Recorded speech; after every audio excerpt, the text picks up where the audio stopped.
ফেব্রুয়ারি 1, 2026 ঢাকার একটি গোপন সেফ হাউসে যখন জামায়াত আমির এবং এনসিপির শীর্ষ নেতারা একটি ডার্ক ওয়েব ফাইল ওপেন করলেন, তখন তাদের প্রত্যেকের কপালে বিন্দু বিন্দু ঘাম জমে উঠেছিল। ফাইলে যা ছিল তা কেবল একটি রাজনৈতিক কৌশল নয়, ছিল এক ভয়াবহ ব্ল্যাক বক্স অপারেশনের ব্লুপ্রিন্ট।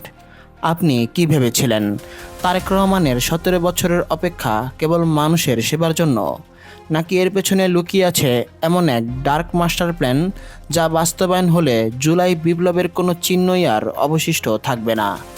আজ আমরা সেই অন্ধকার সত্যের মুখোমুখি দাঁড়াবো।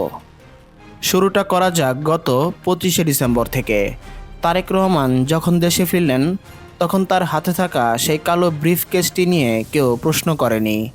কিন্তু ডার্ক ওয়েবে ফাঁস হওয়া নথিপত্র বলছে, তারেক রহমান এবং বিএনপির একটি বিশেষ অংশ প্রতিবেশী দেশের ইন্টেলিজেন্সের সাথে এমন এক শ্যাডো ডিল করেছে, যার শর্ত হলো ক্ষমতায় যাওয়ার পর জুলাই বিপ্লবের সেই প্রভাবশালী সমন্বয়কদের একে একে সরিয়ে দেওয়া হবে। কেন হঠাৎ তারেক রহমান ইদানিং জাতীয় ঐক্যের চেয়ে একক ক্ষমতার কথা বেশি বলছেন? কারণ তিনি জানেন, এই ডিল সফল করতে হলে তাকে হতে হবে একছত্র অধিপতি। আর এই পথেই তিনি হয়ে উঠেছেন আগামীর এক অদৃশ্য স্বৈরশাসক। কিন্তু এই অন্ধকারের মাঝেও একটি আলো এখনও জ্বলছে। ডক্টর শফিকুর রহমান এবং তরুণ প্রজন্মের আইকন নাহিদ ইসলাম, যারা গত 48 ঘন্টায় তাদের গোয়েন্দা নেটওয়ার্ক ব্যবহার করে এই গোপন চুক্তির প্রতিটি পাতা বের করে এনেছেন। জামায়াত নেতৃত্বাধীন 11 দলীয় জোট কেন 253টি আসনে প্রার্থী দিতে বাধ্য হলো? কারণ তারা বুঝতে পেরেছে, বিএনপিকে ফাঁকা মাঠে ছাড়া মানেই হলো শহীদদের রক্তের সাথে বেইমানি। তারা এখন আর ভোট চাচ্ছে না, তারা চাচ্ছে তারেক রহমানের সেই ডার্ক প্রোটোকল থেকে দেশকে রক্ষা করতে। নাহিদ ইসলাম যখন জনসভায় দাঁড়িয়ে বললেন, আমরা আর কোনো রাজাকে সিংহাসনে বসাতে দেব না, তখন তার চোখের সেই তীব্রতাই বলে দেয়, বিপ্লব এখনও শেষ হয়নি। এখন দেখুন এই ডার্ক গেমের নেপথ্যে থাকা আন্তর্জাতিক লবিং।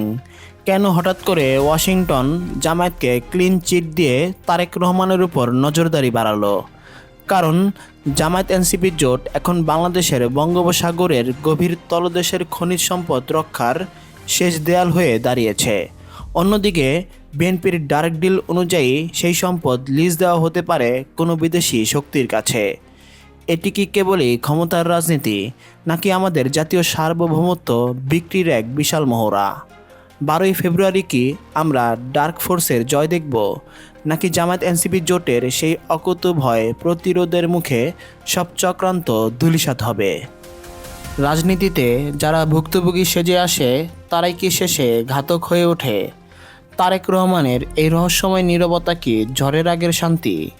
নির্বাচনের আর 10 দিন বাকি। লড়াইটা এখন সত্য বনাম চরম বিশ্বাসঘাতকতার। আপনার কি মনে হয়, তারেক রহমানের এই ডার্ক মাস্টার প্ল্যান কি আপনি সফল হতে দেবেন, নাকি জামায়াত এনসিপি জোটের হাত শক্তিশালী করবেন? আপনার ভেতরের সত্যটা আজ কমেন্টে বলে দিন। মনে রাখবেন, আজ আপনার নীরবতাই হতে পারে আগামীর সবচেয়ে বড় অন্ধকার।